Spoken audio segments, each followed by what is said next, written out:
എനിക്കിന്നേ ഒഴിച്ചേറി വെക്കാനായിട്ട് 4-5 മാങ്ങ കിട്ടിയിട്ടുണ്ട്. ഞാനതിനത് നല്ലവണ്ണം തോടെല്ലാം കളഞ്ഞു വെച്ചിട്ടുണ്ട്. അല്പം ഉപ്പും കൂടെ ഇട്ടിട്ട് ഞാനൊന്നത് വേവിക്കാനായിട്ട് വെക്കട്ടെ. അത് വേവുന്ന സമയം അതിന് വേണ്ടിയിട്ട് ഞാനൊരു കൂട്ട് റെഡിയാക്കിയിട്ടുണ്ട്. ഒരു അരമുറി തേങ്ങയും അല്പം മഞ്ഞൾപ്പൊടിയും അല്പം ജീരകവും അല്പം മുളക് പൊടിയും കൂടെ ചേർത്തിട്ട് ഒരു കൂട്ടുണ്ടാക്കിയിട്ടുണ്ട്. ഈ സമയം മാങ്ങ വെന്തിട്ടുണ്ട്, അതൊന്ന് വാങ്ങി വയ്ക്കാം. ഇതാ മാങ്ങ നല്ലവണ്ണം വെന്തിട്ടുണ്ട്. ഈ അരപ്പ് അതിലോട്ടൊന്ന് ഒഴിക്കാമേ.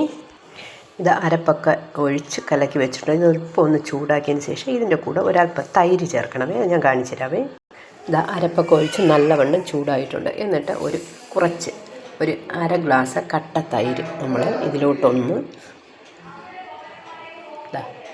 ഒഴിക്കുവാനേ.